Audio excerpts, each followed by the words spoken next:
വാർത്തകൾ വിശദമായി. രാജ്യത്ത് കോവിഡ് കേസുകളിൽ വീണ്ടും വർധന തുടരുന്നു. മഹാരാഷ്ട്രയിൽ 9,170 പേർക്ക് കൂടി കോവിഡ് സ്ഥിരീകരിച്ചു. നിയന്ത്രണങ്ങൾ ശക്തമാക്കിയെങ്കിലും ഒമിക്രോൺ രോഗികളുടെ എണ്ണത്തിലും വർധന തുടരുകയാണ്. 15 മുതൽ 18 വയസ്സുവരെയുള്ളവരുടെ വാക്സിനേഷൻ നാളെ തുടങ്ങും.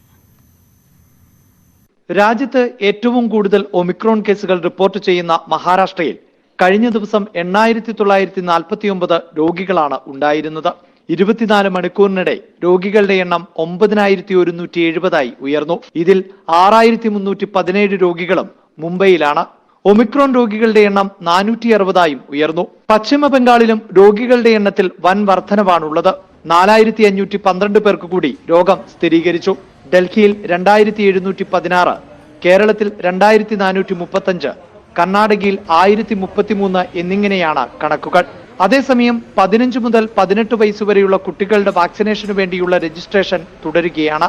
ഓൺലൈൻ വഴിയും സ്പോട്ട് രജിസ്ട്രേഷൻ വഴിയും വാക്സിൻ സ്വീകരിക്കാം. വാക്സിനേഷൻ നാളെ ആരംഭിക്കും. ജനുവരി 10 മുതലാണ് 60 വയസ്സിന് മുകളിലുള്ളവർക്ക് കരുതൽ വാക്സിനേഷൻ ആരംഭിക്കുക. ഓൺലൈനിൽ രജിസ്റ്റർ ചെയ്യുന്നവർക്ക് മാത്രമല്ല, വാക്സിനേഷൻ സെന്ററിൽ നേരിട്ടെത്തുന്നവർക്കും വാക്സിൻ ലഭിക്കും. ആരോഗ്യ പ്രവർത്തകർ, മുന്നണി പോരാളികൾ, തെരഞ്ഞെടുപ്പ് ഡ്യൂട്ടിയിൽ ഉള്ളവർ തുടങ്ങിയവർക്ക് ബൂസ്റ്റർ ഡോസ് സ്വീകരിക്കാനാകും. ന്യൂസ് 18 ഡൽഹി. ഒമിക്രോൺ നിയന്ത്രണത്തിനായുള്ള രാത്രി കർഫ്യൂ ഇന്നുകൂടി തുടരും. സംസ്ഥാനത്ത് കുട്ടികളുടെ കോവിഡ് വാക്സിനേഷനായി ആരോഗ്യവകുപ്പ് കർമ്മ പദ്ധതി പ്രഖ്യാപിച്ചു. ബുധനാഴ്ച ഒഴികെയുള്ള എല്ലാ ദിവസങ്ങളിലും ആശുപത്രികളിൽ വാക്സിൻ നൽകും.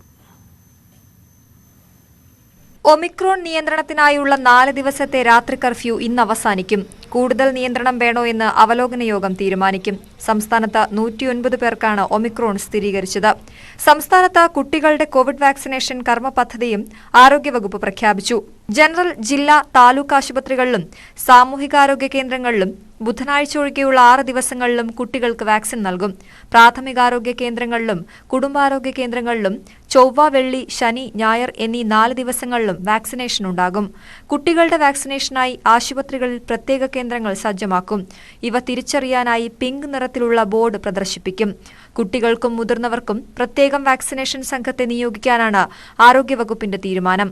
ഓൺലൈൻ രജിസ്ട്രേഷൻ നടത്താനാകാത്ത കുട്ടികൾക്ക് വാക്സിനേഷൻ കേന്ദ്രങ്ങളിൽ നേരിട്ട് രജിസ്റ്റർ ചെയ്തും വാക്സിൻ സ്വീകരിക്കാം.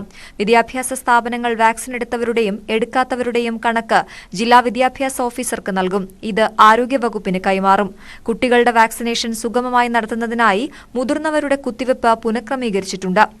ജനറൽ, ജില്ലാ, താലൂക്ക് ആശുപത്രികളിലും CHCകളിലും ബുധനാഴ്ചയും ഞായറാഴ്ചയും ഒഴികെയുള്ള ദിവസങ്ങളിലും പ്രാഥമിക കുടുംബാരോഗ്യ കേന്ദ്രങ്ങളിൽ തിങ്കൾ, വ്യാഴം ദിവസങ്ങളിലും മാത്രമാകും മുതിർന്നവരുടെ വാക്സിനേഷൻ. മുതിർന്നവരുടെ വാക്സിനേഷൻ കേന്ദ്രം തിരിച്ചറിയാനായി നീല നിറത്തിലുള്ള ബോർഡും സ്ഥാപിക്കും. ന്യൂസ് 18 തിരുവനന്തപുരം. സംസ്ഥാനത്ത് ഒരു മന്ത്രിമന്ദിരം കൂടി പണിയാൻ സർക്കാർ തീരുമാനം. വിദ്യാഭ്യാസ മന്ത്രി വി ശിവൻകുട്ടിയുടെ വസതിയായ റോസ് ഹൌസ് വളപ്പിലാകും പുതിയ മന്ദിരം. മുഖ്യമന്ത്രി ഉൾപ്പെടെ 21 മന്ത്രിമാരുണ്ടെങ്കിലും ഔദ്യോഗിക വസതികൾ 20 വാടക വീട്ടിൽ കഴിയുന്ന മന്ത്രി വി അബ്ദുറഹ്മാന് വേണ്ടിയാണ് പുതിയ മന്ദിരം പണിയുന്നത്. News 18 exclusive.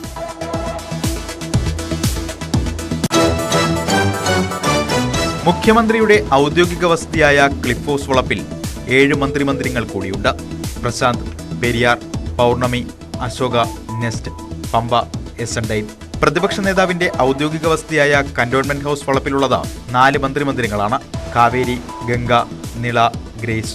രാജ്ഭവന് സമീപം മൻമോഹൻ ബംഗ്ലാവും അജന്തയും കൗടിയാർ ഹൌസുമുണ്ട്. നന്ദൻകോട് 2ഉം വഴുതയ്ക്കാട് 3ഉം മന്ത്രിമന്ദിരങ്ങളുണ്ട്. അബ്ദുറഹിമാൻ ഒഴികെയുള്ള മന്ത്രിമാർക്കെല്ലാം ഔദ്യോഗിക വസതിയുണ്ട്. കഴിഞ്ഞ സർക്കാരിൽ ബന്ധുനിയമന വിഭാഗത്തിലെ രാജിക്ക് ശേഷം തിരിച്ചെത്തിയ EP ജയരാജനും ഔദ്യോഗിക വസതി ലഭിച്ചിരുന്നില്ല.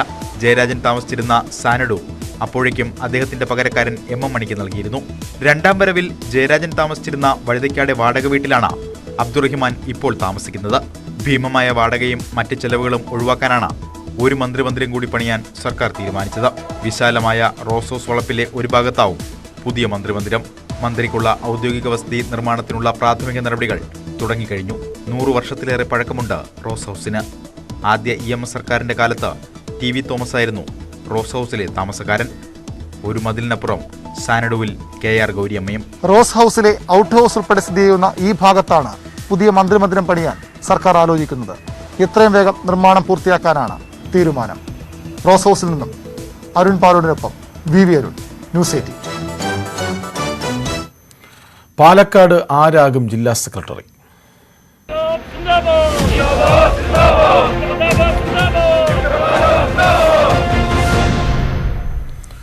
പാലക്കാട് ജില്ലാ സമ്മേളനത്തിൽ മത്സരം ഒഴിവാക്കാൻ ശ്രമം. EN സുരേഷ് ബാബുവിനെ നിർദ്ദേശിച്ച് ജില്ലാ സെക്രട്ടറി CK രാജേന്ദ്രൻ. VK ചന്ദ്രനെ സെക്രട്ടറിയാക്കാനാണ് PK ശശിയുടെ ശ്രമം.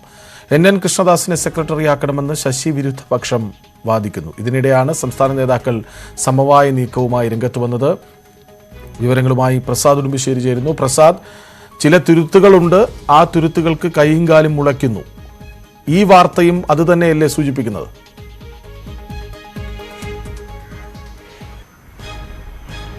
കൃഷ്ണരാജ്, ഇന്നലെ മുഖ്യമന്ത്രി മറുപടി പ്രസംഗത്തിൽ വളരെ രൂക്ഷമായ രീതിയിൽ തന്നെയാണ് ജില്ലയിലെ വിഭാഗീയതയ്ക്കെതിരെ മറുപടി പറഞ്ഞിട്ടുള്ളത്.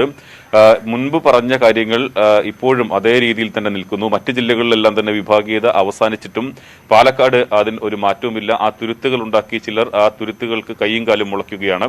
ഇതൊരു കാരണവശാലും അംഗീകരിക്കാനാവില്ല എന്ന് തന്നെയാണ് മുഖ്യമന്ത്രി ഇന്നലെ വ്യക്തമാക്കിയത്. അതുകൊണ്ടുകൂടി ശക്തമായ ഒരു ഇടപെടൽ സംസ്ഥാന നേതൃത്വത്തിന്റെ ഭാഗത്തു നിന്ന് ഉണ്ടാകും. ജില്ലാ സെക്രട്ടറിയെ നിശ്ചയിക്കുന്നതിൽ പ്രത്യേക ഒരു വിഭാഗത്തിൻ്റെതായി മാറരുത് എന്നൊരു തീരുമാനം സംസ്ഥാന നേതൃത്വത്തിന്റെ ഭാഗത്തു നിന്ന് ഉണ്ട്. അതുകൊണ്ട് തന്നെ സമവായത്തിനുള്ള ഒരു ശ്രമമാണ് നടക്കുന്നത്. ഇന്നലെ സമ്മേളനത്തിൽ നടപടികളെല്ലാം തന്നെ അവസാനിച്ച ശേഷം മുഖ്യമന്ത്രി, അതോടൊപ്പം AK ബാലൻ, നിലവിലെ ജില്ലാ സെക്രട്ടറി CK രാജേന്ദ്രൻ ഉൾപ്പെടെയുള്ള നേതാക്കൾ രാത്രി കൂടിക്കാഴ്ച നടത്തുകയും അവർ തമ്മിൽ ചില പേരുകൾ നിർദ്ദേശിക്കുകയും ചെയ്തിട്ടുണ്ട്. അതിൽ CK രാജേന്ദ്രൻ മുന്നോട്ട് വെച്ച പേര് സുരേഷ് ബാബുവിന്റെ ഇതാണ്. ചിറ്റൂരിൽ നിന്നുള്ള ജില്ലാ സെക്രട്ടേറിയറ്റ് അംഗമാണ് സുരേഷ് ബാബു. സുരേഷ് ബാബുവിന്റെ പേരാണ് അദ്ദേഹം മുന്നോട്ട് വെച്ചിട്ടുള്ളത് എന്നതാണ് നമ്മൾ മനസ്സിലാക്കുന്നത്. സുരേഷ് ബാബു ഇതിന് പറയുന്ന ഒരു പ്രധാന കാരണം, സുരേഷ് ബാബു ചിറ്റൂർ മുനിസിപ്പാലിറ്റി കഴിഞ്ഞ തദ്ദേശ തെരഞ്ഞെടുപ്പിൽ ചിറ്റൂർ മുനിസിപ്പാലിറ്റി അവിടെ LDF-ന് ഒരു കാരണവശാലും ജയിക്കാൻ സാധ്യതയില്ലാത്ത ഒരു പ്രദേശമായിരുന്നു. അത് തിരിച്ച് LDF-ലേക്ക് കൊണ്ടുവരാൻ സുരേഷ് ബാബുവിന്റെ പ്രവർത്തനങ്ങൾക്ക് കഴിഞ്ഞിട്ടുണ്ട്. അതോടൊപ്പം തന്നെ നിയമസഭാ തെരഞ്ഞെടുപ്പിലും മുമ്പ് 4 തവണ തുടർച്ചയായി കോൺഗ്രസ് അച്യുതൻ ജയിച്ചിരുന്ന ഒരു മണ്ഡലമാണ്. അവിടെ കൃഷ്ണൻകുട്ടിയുടെ വിജയത്തിനുൾപ്പെടെ നിർണായക പങ്കുവഹിക്കാൻ സുരേഷ് ബാബുവിന് കഴിഞ്ഞിട്ടുണ്ട് എന്നുള്ളത് തന്നെയാണ് ഒരു അനുകൂല ഘടകമായി മാറുന്നത്. അതുകൊണ്ട് തന്നെ ജില്ലയിലൊട്ടാകെ സുരേഷ് ബാബുവിന്റെ നേതൃപാടവം ഗുണകരമാകുമെന്ന ഒരു വിലയിരുത്തലിലാണ് CK രാജേന്ദ്രൻ സുരേഷ് ബാബുവിന്റെ പേര് മുന്നോട്ട് വെച്ചിട്ടുള്ളത്. എന്നാൽ PK ശശിയോടൊപ്പം നിന്നിരുന്ന ആളാണെങ്കിൽ പോലും ഇപ്പോൾ CK രാജേന്ദ്രനുമായി അടുപ്പം പുലർത്തുന്ന ആളാണ് സുരേഷ് ബാബു. PK ശശി വിഭാഗം മുന്നോട്ട് വെക്കുന്നത് VK ചന്ദ്രന്റെ പേരാണ്. VK ചന്ദ്രനെ ജില്ലാ സെക്രട്ടറിയായി കൊണ്ടുവരണം എന്നൊരു നിർദ്ദേശമാണ് PK ശശി വിഭാഗം മുന്നോട്ട് വെക്കുന്നത്. ഇവർക്ക് എല്ലാം തന്നെ PK ശശി വിരുദ്ധപക്ഷത്തുള്ള ആളുകൾ ഒന്നടങ്കം സംസ്ഥാന കമ്മിറ്റി അംഗം NN കൃഷ്ണദാസിന്റെ പേരും മുന്നോട്ട് വെക്കുന്നുണ്ട്. ഇതിനെ വെട്ടുന്നത് കൃഷ്ണദാസ് ജില്ലാ സെക്രട്ടറി ആകാനുള്ള സാധ്യത കൂടി കണക്കിലെടുത്തുകൊണ്ടാകാം ഒരുപക്ഷെ ഇന്നലെ കൃഷ്ണദാസിന്റെ പേരെടുത്ത് പറയാതെ സംസ്ഥാന നേതാക്കളിൽ ചിലർ വിഭാഗീയ പ്രവർത്തനങ്ങൾക്ക് നേതൃത്വം നൽകുന്നു എന്ന വിമർശനം പരോക്ഷമായി ഉന്നയിച്ചിട്ടുള്ളത്. അതോടൊപ്പം തന്നെ PK ശശിക്കെതിരെയും ഇന്നലെ രൂക്ഷമായ വിമർശനങ്ങളുണ്ട്. അതായത് പൊതു ചർച്ചയിൽ പോലും വിഭാഗീയമായ രീതിയിൽ ചേരിതിരിഞ്ഞ് നേതാക്കളെ ലക്ഷ്യം വെച്ചുകൊണ്ടുള്ള വിമർശനങ്ങളാണ് ഇന്നലെ ഉണ്ടായിട്ടുള്ളത്. അതുകൊണ്ടുകൂടിയാണ് സംസ്ഥാന നേതൃത്വം ഒരു സമവായത്തിന് ശ്രമിക്കുന്നത്. മത്സരം പരമാവധി ഒഴിവാക്കുക എന്നുള്ളത് തന്നെയാണ്. രാവിലെ 9:00 ജില്ലാ സെക്രട്ടേറിയറ്റ് ചേരും. അതിനുശേഷം ജില്ലാ കമ്മിറ്റി ചേരും. ഈ ജില്ലാ സെക്രട്ടേറിയറ്റിൽ തന്നെ ഒരു സമവായത്തിലേക്ക് കൊണ്ടുവരാനുള്ള ശ്രമങ്ങളാണ് നേതാക്കളുടെ ഭാഗത്തു നിന്നും ഉണ്ടാകുന്നത്. പ്രസാദ്, ദളിത് സ്ത്രീ വിഭാഗങ്ങൾക്ക് പ്രത്യേക പരിഗണന എന്ന രീതിയിൽ മുന്നോട്ട് പോകുമ്പോൾ CK ചന്ദ്രൻ ജില്ലാ സെക്രട്ടറി ആകാനുള്ള സാധ്യത എത്ര കണ്ടാണ്?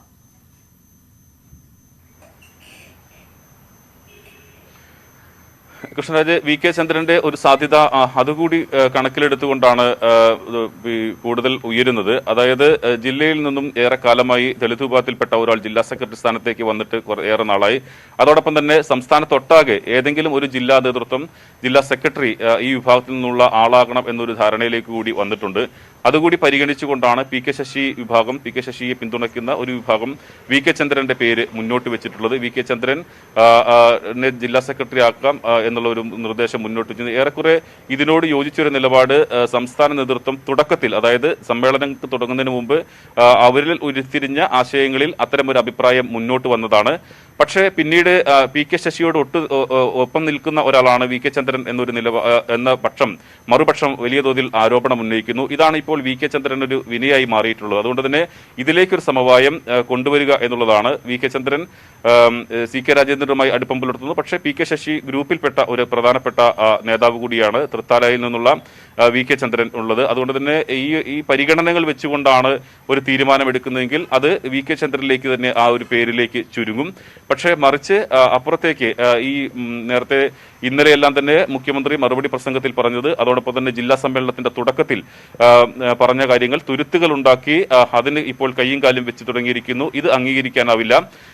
ഇന്നലെ മറ്റൊരു കാര്യം കൂടി മുഖ്യമന്ത്രി വളരെ വ്യക്തമായി പറഞ്ഞിരുന്നു. മുമ്പെല്ലാം വിഭാഗീയതയുടെ ഏറ്റവും ദോഷങ്ങൾ ഞങ്ങൾ അനുഭവിച്ചതാണ്. ഇപ്പോൾ വിഭാഗീയത ഇല്ലാത്തതിന്റെ ഗുണഫലങ്ങൾ അനുഭവിക്കുന്ന പാർട്ടിയാണ്. പക്ഷേ ആ ഒരു ഗുണഫലം പാലക്കാട് മാത്രം ഇല്ലാതാകുന്നത് അംഗീകരിക്കാനാവില്ല എന്ന് വളരെ കൃത്യമായും കണിശമായും തന്നെ മുഖ്യമന്ത്രി ഇന്നലെ വ്യക്തമാക്കുകയുണ്ടായി. പാലക്കാട് ജില്ലാ സെക്രട്ടറി സ്ഥാനത്തേക്ക് ഒന്നിലേറെ പേരുകൾ ഉയർന്നു കേൾക്കുന്നു. സമവായ ശ്രമവുമായി സംസ്ഥാന നേതാക്കൾ വിവരങ്ങൾ നൽകുകയായിരുന്നു പ്രസാദ് ഉടുമ്പശ്ശേരി. ഒറ്റപ്പെട്ട സംഭവങ്ങളെ വച്ച് പോലീസിനെ വിമർശിക്കരുതെന്ന് കൊല്ലം ജില്ലാ സമ്മേളനത്തിൽ CPM സംസ്ഥാന സെക്രട്ടറി കോടിയേരി ബാലകൃഷ്ണൻ. സംഗീത നാടക അക്കാദമി ചെയർമാനായി MG ശ്രീകുമാറിനെ നിയമിക്കാൻ തീരുമാനിച്ചിട്ടില്ല. സിൽവർ ലൈൻ പദ്ധതിയെ CPI എതിർക്കുന്നില്ലെന്നും കോടിയേരി വിശദീകരിച്ചു. ജില്ലാ സമ്മേളനം ഇന്ന് സമാപിക്കും. കൊല്ലം ജില്ലാ സമ്മേളന പൊതുചർച്ചയിൽ ആഭ്യന്തര വകുപ്പിനും പോലീസിനുമെതിരെ രൂക്ഷ വിമർശനം ഉയർന്നതിന് പിന്നാലെയാണ് കോടിയേരിയുടെ മറുപടി. കേരളത്തിലെ പോലീസ് മികച്ച പ്രവർത്തനമാണ് നടത്തുന്നത്. പ്രതിനിധികൾ ചൂണ്ടിക്കാട്ടിയ പ്രശ്നങ്ങൾ പ്രത്യേകം പരിശോധിക്കും. ജില്ലയിൽ പാർട്ടി പുറകോട്ട് പോയ മേഖലകൾ എണ്ണിപ്പറഞ്ഞ് കോടിയേരി വിമർശിച്ചു. തദ്ദേശ സ്വയംഭരണ തെരഞ്ഞെടുപ്പിലെ വോട്ട് ചോർച്ച മുതൽ ദേശാഭിമാനി വരിക്കാരുടെ എണ്ണത്തിലുണ്ടായ കുറവ് വരെ നീളും ഈ പട്ടിക. സിൽവർ ലൈൻ പദ്ധതിയെ CPI എതിർക്കുന്നില്ല. ആശങ്കകൾ ദൂരീകരിച്ച് വികസന പദ്ധതികളുമായി സർക്കാർ മുന്നോട്ട് പോകേണ്ടതുണ്ട്. ജില്ലയിൽ CPIയുമായി പ്രശ്നങ്ങൾ പാടില്ലെന്ന് സംസ്ഥാന സെക്രട്ടറി നിർദ്ദേശിച്ചു. പ്രശ്നങ്ങൾ ചർച്ച ചെയ്ത് പരിഹരിക്കണം. ജില്ലാ സെക്രട്ടറി സ്ഥാനത്ത് S സുദേവൻ തുടരുമോ എന്നതിൽ ഇന്ന് വ്യക്തത വരും.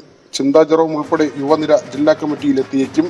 വൈകിട്ട് 5 മണിക്ക് നടക്കുന്ന പൊതുസമ്മേളനം കോടിയേരി ബാലകൃഷ്ണൻ ഉദ്ഘാടനം ചെയ്യും. ന്യൂസ് 18 കൊല്ലം. ആലപ്പുഴയിലെ BJP നേതാവ് രൺജിത്ത് ശ്രീനിവാസൻ വധത്തിൽ 2 മുഖ്യപ്രതികൾ കൂടി അറസ്റ്റിലായി. ആലപ്പുഴ സ്വദേശികളായ ഇവർ കൃത്യത്തിൽ നേരിട്ട് പങ്കെടുത്തവരാണെന്ന് പോലീസ് പറഞ്ഞു. ഇതോടെ കേസിൽ ആകെ പിടിയിലായവരുടെ എണ്ണം 11ആയി. കുറ്റകൃത്യത്തിൽ നേരിട്ട് പങ്കെടുത്ത 4 പ്രതികളാണ് ഇതുവരെ പിടിയിലായത്. നേരത്തെ പിടിയിലായ മുഖ്യപ്രതികളായ അനൂപ്, ജസീബ് എന്നിവരെ കോടതി പോലീസ് കസ്റ്റഡിയിൽ വിട്ടിരുന്നു. കൊലയാളി സംഘത്തിന് വ്യാജരേഖ ചമച്ച് സിം കാർഡുകൾ തരപ്പെടുത്തിയ പുന്നപ്ര സ്വദേശിയും വഞ്ചനാക്കുറ്റത്തിന് അറസ്റ്റിലായിട്ടുണ്ട്. മറ്റു വാർത്തകളിലേക്ക്. കോവളത്ത് സ്വീഡിഷ് പൗരനെ അപമാനിച്ച സംഭവത്തിൽ കൂടുതൽ പോലീസ് ഉദ്യോഗസ്ഥർക്കെതിരെ ഇന്ന് നടപടിയുണ്ടാകും. പ്രിൻസിപ്പൽ SI അനീഷിനും പരിശോധനയിൽ പങ്കെടുത്ത പോലീസ് ഉദ്യോഗസ്ഥർക്കുമെതിരെയാകും നടപടി. സ്റ്റേഷൻ ഹൌസ് ഓഫീസർ അടക്കമുള്ള ഉദ്യോഗസ്ഥർക്കെതിരെ അന്വേഷണം നടക്കുകയാണ്. സംഭവത്തിൽ കോവളം സ്റ്റേഷനിലെ ഗ്രേഡ് SI ഷാജിയെ ഇന്നലെ സംസ്ഥാന പോലീസ് മേധാവി സസ്പെൻഡ് ചെയ്തിരുന്നു. തന്റെ ഉടമസ്ഥതയിലുള്ള സ്ഥലം പ്രദേശവാസികളായ ചിലർ കയ്യേറിയെന്ന സ്റ്റീവന്റെ പരാതിയിലും പോലീസിന്റെ പരിശോധനയുണ്ടാകും. സ്റ്റീവന്റെ പരാതി അന്വേഷിക്കാൻ ഫോർട്ട് അസിസ്റ്റന്റ് കമ്മീഷണർക്ക് മന്ത്രി V ശിവൻകുട്ടിയാണ് നിർദ്ദേശം നൽകിയത്. സംസ്ഥാനത്ത് പൊലൈറ്റ് പോലീസിംഗ് സംസ്കാരം വേണമെന്ന് മന്ത്രി മുഹമ്മദ് റിയാസ്. വിദേശ സഞ്ചാരികളോട് മാന്യമായി പെരുമാറാൻ പോലീസ് ശീലിക്കണം. ഉദ്യോഗസ്ഥർക്ക് തെറ്റുപറ്റിയില്ലെന്ന പോലീസ് ഓഫീസേഴ്സ് അസോസിയേഷൻ നിലപാട് പരിശോധിക്കേണ്ടത് ആഭ്യന്തര വകുപ്പാണെന്നും മന്ത്രി പറഞ്ഞു. കോവളത്തെ സംഭവത്തിൽ ഉദ്യോഗസ്ഥരുടെ ഭാഗത്ത് തെറ്റില്ലെന്ന പോലീസ് ഓഫീസേഴ്സ് അസോസിയേഷൻ നിലപാടിന് പിന്നാലെയായിരുന്നു മന്ത്രിയുടെ പ്രതികരണം. ബീച്ചിലേക്ക് മദ്യം കൊണ്ടുപോയതാണ് തടഞ്ഞതെന്നും SIയുടെ സസ്പെൻഷൻ പിൻവലിക്കണമെന്നുമുള്ള നിലപാടിലാണ് പോലീസ് ഓഫീസേഴ്സ് അസോസിയേഷൻ. അസോസിയേഷന്റെ വിശദീകരണം പരിശോധിക്കേണ്ടത് ആഭ്യന്തര വകുപ്പാണെന്നും വിദേശ സഞ്ചാരികളോടുള്ള പോലീസിന്റെ മോശം പെരുമാറ്റം അംഗീകരിക്കാനാവില്ലെന്നും മന്ത്രി മുഹമ്മദ് റിയാസ് പറഞ്ഞു. ടൂറിസം കേന്ദ്രങ്ങളിൽ പോലീസ് മാന്യമായി പെരുമാറാൻ പഠിക്കണം.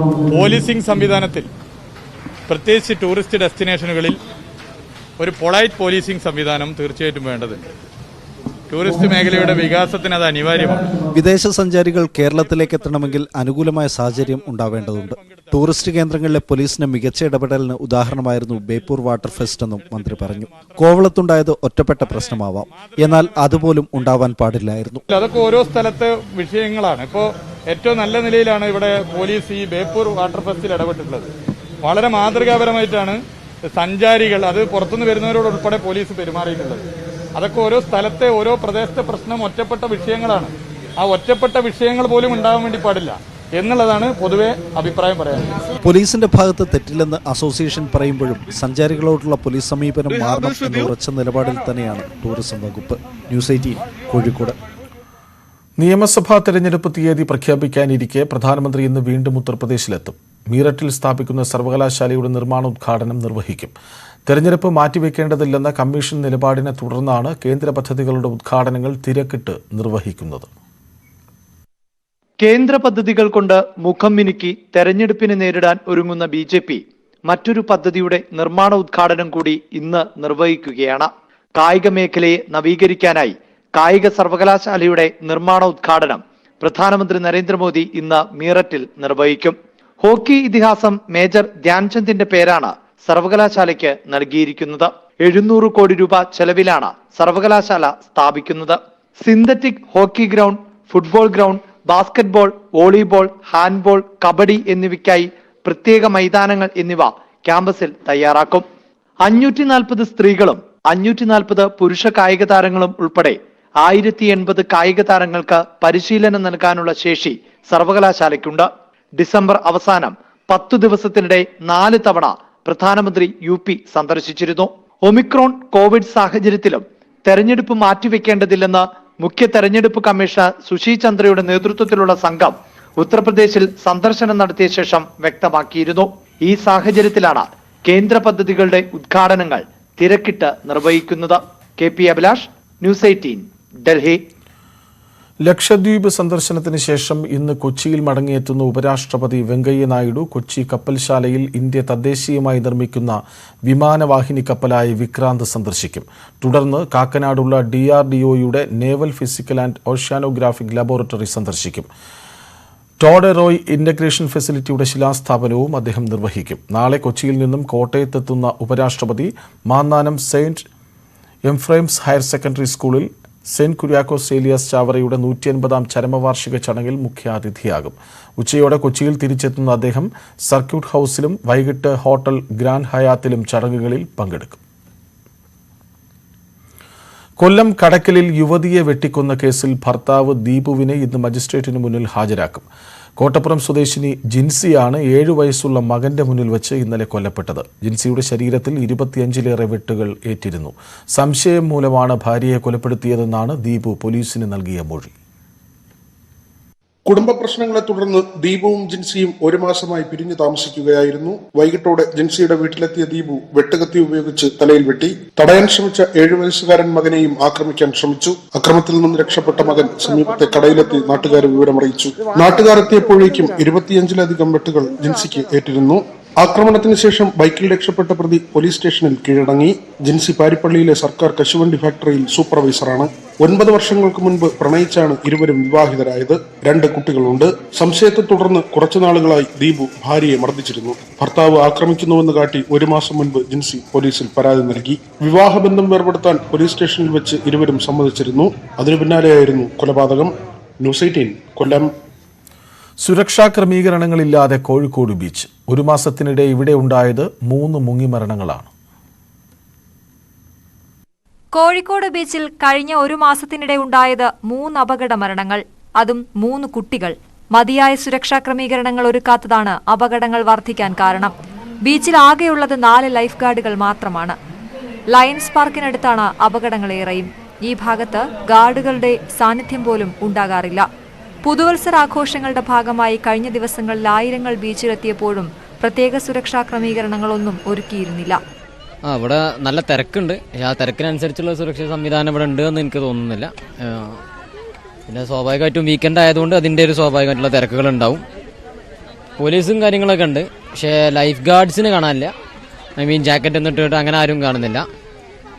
കുട്ടികളൊക്കെ കടലിൽ തന്നെയാണ്. ലോക്ഡൌണിൽ ഇളവുകൾ വന്നതോടെ സന്ദർശകരുടെ എണ്ണം അനുദിനം വർദ്ധിക്കുകയാണ്. ബീച്ച് നവീകരണം നടത്തിയെങ്കിലും സുരക്ഷാ സംവിധാനങ്ങൾ ക്രമീകരിക്കുന്നതിൽ ടൂറിസം വകുപ്പ് വലിയ വീഴ്ച വരുത്തുന്നതായാണ് ആക്ഷേപം. ഈ അലംഭാവം ഇനിയും അപകടങ്ങൾ ക്ഷണിച്ചു വരുത്തുമെന്നും നാട്ടുകാർ ചൂണ്ടിക്കാട്ടുന്നു. ന്യൂസ് 18 കോഴിക്കോട്. ശബരിമലയിൽ മകരവിളക്ക് തീർത്ഥാടനം.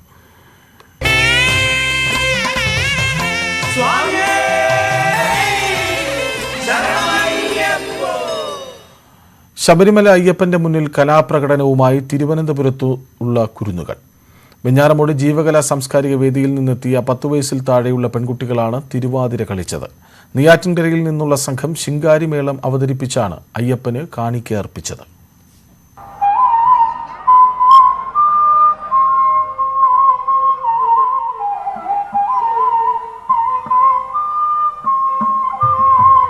സന്നിധാനത്തെത്തി അയ്യപ്പനെ വണങ്ങിയ ശേഷമാണ് കുരുന്നുകൾ തിരുവാതിര ചൂടുമായി വഴിപാട് സമർപ്പിച്ചത്.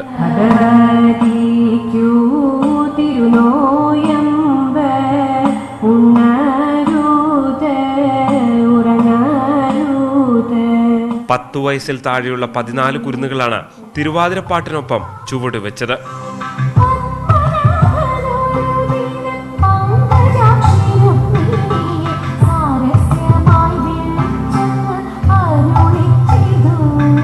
മൂന്നാമത് തവണയാണ് തിരുവാതിര ഈ ശബരീശ സന്നിധിയിൽ ഞങ്ങൾ അവതരിപ്പിക്കുന്നത്. അതിനുള്ള വലിയൊരു ഭാഗ്യമാണ് കിട്ടിയത്.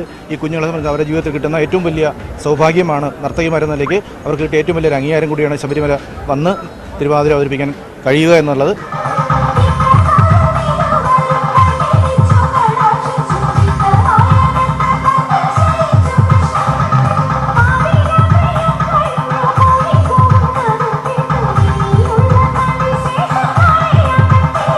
നെയ്യാറ്റിൻകര പെരുങ്കടവിള ശ്രീ ബാലഭദ്ര കലാസംഘത്തിലെ കലാകാരന്മാർ ശിങ്കാരിമേളവുമായാണ് അയ്യപ്പന് മുന്നിലെത്തിയത്.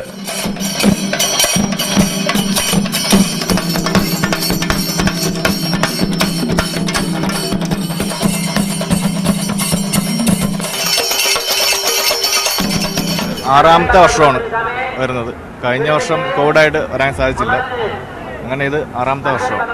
അയ്യപ്പൻ്റെ ഒരു സന്നിധാനത്തേക്ക് ഒരു വഴിപാടായിട്ട് സമർപ്പിച്ചുകൊണ്ടിരിക്കുന്നത്.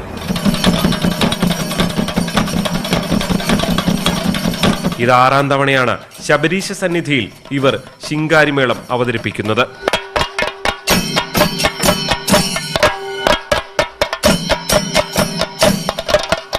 ന്യൂസ് 18 സന്നിധാനം. അരിവില കുറയ്ക്കാൻ ഭക്ഷ്യവകുപ്പിന്റെ ഇടപെടൽ. റേഷൻ കാർഡ് ഉടമകൾക്ക് 10 കിലോ അരി കുറഞ്ഞ നിരക്കിൽ ലഭ്യമാക്കും. റേഷൻ കടകൾ വഴിയുള്ള പച്ചരിയുടെ വിഹിതവും വർദ്ധിപ്പിച്ചു. ആന്ധ്ര, ജയ, സുരേഖ, ബോണ്ടാലു തുടങ്ങിയ ഇനത്തിലെ അരികളും റേഷൻ കടകൾ വഴി ലഭ്യമാക്കും. വെള്ള റേഷൻ കാർഡിൽ ഉൾപ്പെടുന്ന പൊതുവിഭാഗത്തിന് 10 കിലോ അരി ഈ മാസം ലഭ്യമാക്കും. ഇതിൽ 7 കിലോഗ്രാം അരി 10 രൂപ 90 പൈസ നിരക്കിലും 3 കിലോഗ്രാം 15 രൂപ നിരക്കിലും ലഭ്യമാക്കുന്നതാണ്. നീല കാർഡ് ഉടമകൾക്ക് 3 കിലോഗ്രാം അരി 15 രൂപ നിരക്കിൽ അധികമായും ലഭിക്കും. കൂടാതെ ബ്രൗൺ കാർഡുള്ള അനാഥാലയങ്ങളിലെ അന്തേവാസികൾക്ക് 5 കിലോഗ്രാം അരി ലഭ്യമാക്കും. ഇതിൽ 2 കിലോഗ്രാം അരി 10 രൂപ 90 പൈസ നിരക്കിലും 3 കിലോഗ്രാം 15 രൂപ നിരക്കിലുമാണ് ലഭിക്കുക. അരിവില കുറയ്ക്കുക എന്ന ലക്ഷ്യത്തോടെയാണ് ഭക്ഷ്യവകുപ്പിന്റെ ഇടപെടൽ. 2022 നമ്മുടെ പൊതുവിതരണ രംഗത്ത് വലിയ മാറ്റമുണ്ടാകുന്ന വർഷമായിരിക്കും. വെള്ള റേഷൻ കാർഡിൽ ഉൾപ്പെടുന്ന പൊതുവിഭാഗത്തിന് ഈ പുതുവർഷത്തിൽ ഈ മാസം 10 കിലോ അരി ലഭ്യമാക്കും. ഇതിൽ 7 കിലോഗ്രാം അരി 10 രൂപ 90 പൈസയ്ക്കും 3 കിലോഗ്രാം 15 രൂപ നിരക്കിലുമാണ് നൽകാൻ പോകുന്നത്. ഈ മാസം മുതൽ പച്ചരിയും പുഴുക്കലരിയും തുല്യ അളവിൽ എല്ലാ വിഭാഗം സ്റ്റോക്കുകളിലും ലഭ്യമാക്കും. നിലവിൽ FCIയിൽ നിന്നുള്ള പൊതുവിതരണത്തിനായി ലഭ്യമാകുന്ന സോണ മസൂരി റൈസ് ഇനത്തിന് പകരം സംസ്ഥാനത്ത് കൂടുതലായി ഉപയോഗിക്കുന്ന ആന്ധ്ര, ജയ, സുരേഖ, ബോണ്ടാലു തുടങ്ങിയ ഇനങ്ങൾ റേഷൻ കടകളിൽ എത്തിക്കും.